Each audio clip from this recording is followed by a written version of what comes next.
मोतियाबिंद हम सब लोगों के आंख में नेचर का बनाया हुआ एक नेचुरल लेंस है।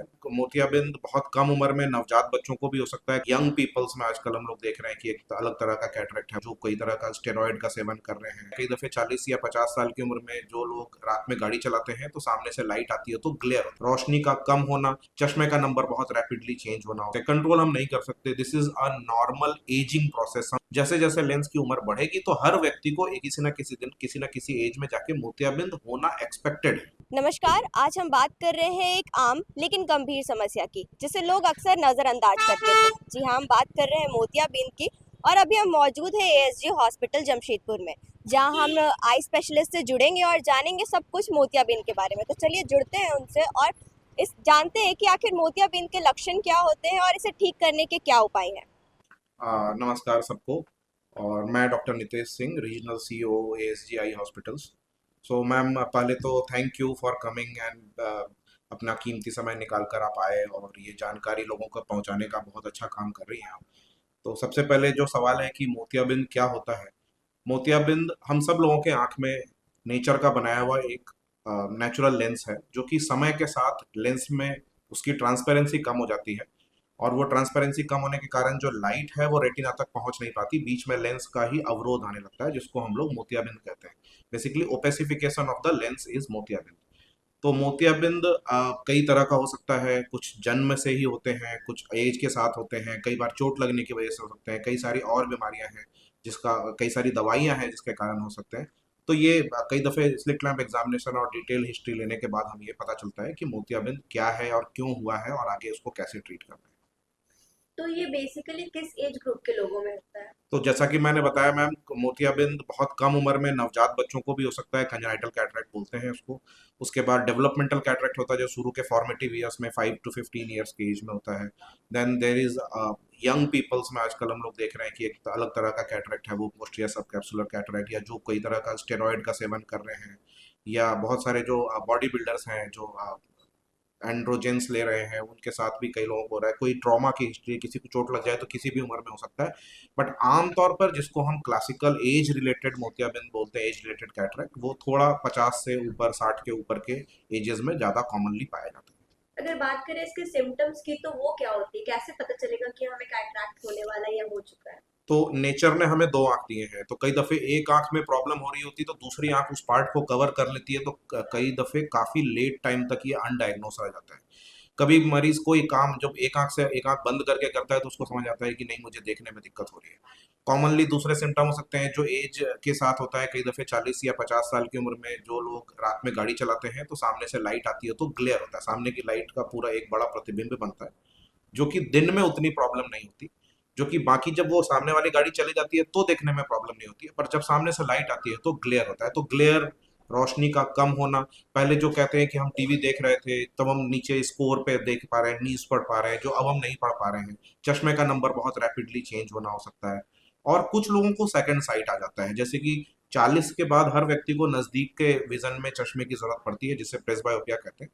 और जैसे ही उम्र बढ़ती है, अचानक एक टाइम आता है जब वो कहते हैं कि नहीं, अब तो मैं इतने साल से चश्मे के साथ पढ़ रहा था, अब मैं बिना चश्मा पढ़ पा रहा हूँ, क्योंकि आंख के लेंस का रिफ्रैक्टिव इंडेक्स चेंज होता है। तो नियर विजन में शिफ्ट हो जाता है, मायोपिया की तरफ शिफ्ट हो जाती है आंखें।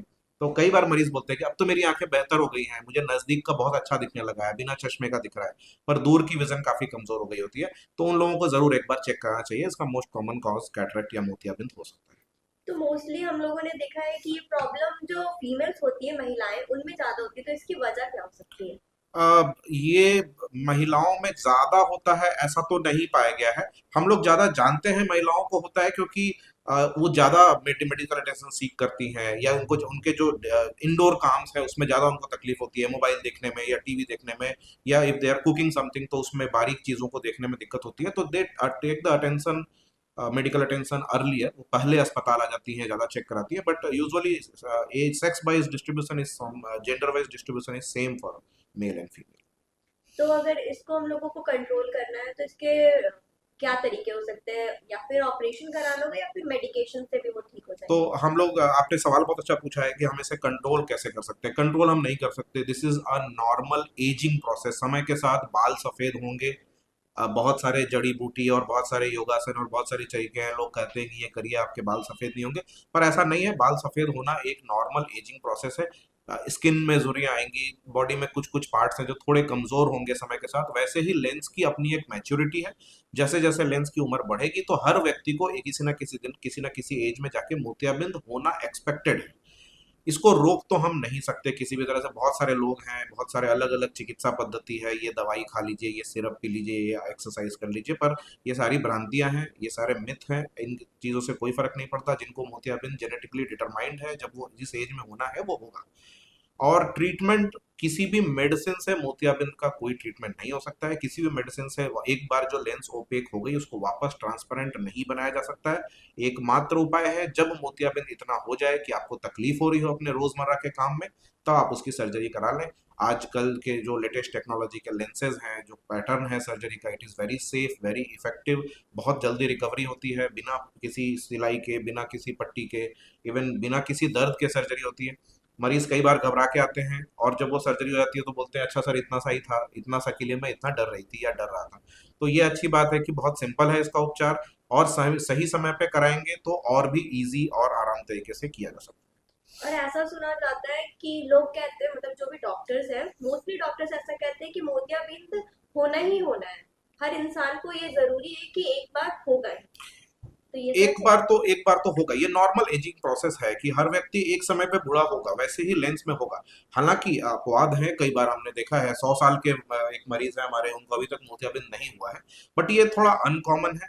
उन वो भी अगर थोड़ा और साल होगा तो शायद उनको भी हो, पर लेंस में चेंजेस आएंगे सबके, मोतियाबिंद सबको एक बार तो होगा। और दो तरीके के मोतियाबिंद होते हैं, एक ब्लैक और एक व्हाइट, तो दोनों में डिफरेंस क्या यस, होता है? तो दो तरीके हैं, दोनों को मोतियाबिंद बोला जाता है, पर दोनों ही बिल्कुल ही अलग अलग बीमारियां हैं। जब हम लोग ब्लैक और व्हाइट नहीं बोल रहे हैं, काला और सफेद, तो हम ये मान के चल रहे हैं कि हम सफेद मोतियाबिंद की बात कर रहे हैं। काला मोतियाबिंद को ग्लोकोमा बोलते हैं, जो कि एक अलग बीमारी है जिसमें आंख के अंदर प्रेशर बढ़ जाए या कई दूसरे कारणों से आंख को जो नर्व ब्रेन के साथ कनेक्ट करती है, ऑप्टिक नर्व, उसमें परिवर्तन आते हैं, उसमें इरिवर्सिबल डैमेज होता है। उसमें प्रेशर कम करने की दवाइयां डाली जाती हैं या लेजर या सर्जरी की जाती है, पर वो एक अलग बीमारी है जिसको काला मोतियाबिंद बोलते हैं, जो कि इतनी कॉमन नहीं है। वो उसके अलग कारण है। और जो आमतौर पर जिसको हम लोग मोतियाबिंद बोलते हैं वो सफेद मोतियाबिंद है, जिसको व्हाइट कैटरेक्ट बोलते हैं। तो इसको कंट्रोल करने का एक ऑपरेशन ही जरिया है। ट्रीट करने का ऑपरेशन ही चल गया है, बिल्कुल। और ऐसा होता है कि इसको इसके और ट्रीटमेंट कराने के बाद, ऑपरेशन कराने के बाद चश्मे लगाने की जरूरत पड़ती है, या फिर उसको हम लोग छोड़ सकते हैं? बिल्कुल, अत्याधुनिक लेंसेज जो आए हैं अभी, किसी भी व्यक्ति को अगर सही लेंस सही पावर का डाला जाए, ठीक से कैलकुलेट करके, टोरिक लेंसेज हैं, मल्टीफोकल लेंसेज हैं, तो बिना चश्मे के वो अपने 90 टू 95% काम दूर का और नज़दीक का कर पाएंगे हमेशा के लिए। अगर बाकी चीज़ें ठीक रहती हैं, रेगुलर साल में एक बार वो अपने रेटिना की जांच कराते रहेंगे और कभी समस्या नहीं आती है। मेरे किए हुए, हम लोगों के किए हुए, इस शहर में करीब करीब 25 से 30 हज़ार पेशेंट है जिसका मैं सर्जरी कर चुका हूँ पिछले 11 साल में। और जितने भी मल्टीफोकल लेंसेज, जितने भी टोरिक लेंसेज किए गए हैं, ऑलमोस्ट सारे लोग आज अपना सारा काम बिना किसी चश्मे पे आधारित होकर करते हैं, बिना किसी चश्मे की जरूरत के करते हैं, and it is a bliss. आज जो व्यक्ति पिछले 10 साल से चश्मा पहन रहे थे या 50 साल से चश्मा पहन रहे थे, सडनली अगर उनको आप ये बताते हैं कि एक ऐसा ऑप्शन है जिसमें आपको चश्मे की आवश्यकता नहीं होगी सर्जरी के बाद, आप सारा काम, किसी का फोन आता है और आप बिना चश्मा उठाए अगर आप वो फोन में देख सकते हैं, किसी को मैसेज कर सकते हैं, कोई वीडियो देख सकते हैं, कोई न्यूज़ पढ़ सकते हैं, तो इट इज़ अ ब्लिस। आप चश्मे के ऊपर डिपेंडेंसी ऑलमोस्ट चली जाती है अच्छे लेंसेज से, और this is a highly successful way, बहुत ही सुरक्षित और सफल तरीका है इसको करने का। आखिर में हमारे ऑडियंस को सजेशन दे दीजिए कि इससे हम लोग कैसे बच सकते हैं। मैं कहूँगा कि मोतियाबिंद को आज की तकनीक जिससे हम सर्जरी करते हैं उसे फेको विधि कहते हैं। तो फेको करने के लिए, फेको इमल्सिफिकेशन के लिए हम लोग अल्ट्रासोनिक एनर्जी लगाते हैं अंदर, लेंस को डिसॉल्व करके बहुत एक छोटे से होल से बाहर निकाल लेते हैं, सक आउट कर लेते हैं, और वहां से रोल करके लेंस अंदर डालते हैं, जाके अंदर खुल जाता है। तो ये जितना अर्ली स्टेज में ये सर्जरी किया जाए, जितना सही स्टेज में, उतना कम अल्ट्रासोनिक एनर्जी लगता है, क्योंकि जो भी एक्स्ट्रा एनर्जी होगा वो बाकी स्ट्रक्चर्स में डिसिपेट होता है, बाकी दूसरी संरचनाओं को थोड़ी क्षति पहुंचती है। तो जितना अच्छा समय हो, जितना कच्चा हो मोतियाबिंद, उतना अच्छा होता है सर्जरी, उतना आसान होता है। तो हर वो व्यक्ति जिसको भी रोशनी में देखने में रात में दिक्कत आ रही है, या जिनको भी लग रहा है कि उनका चश्मे का नंबर बार बार बदल रहा है, या जिनको भी आंख में चोट लगी हो, या जिनको भी लगे कि मेरे दोनों आंख की रोशनी में फर्क है, उन्हें तत्काल रूप से अपने आंखों की जांच करानी चाहिए।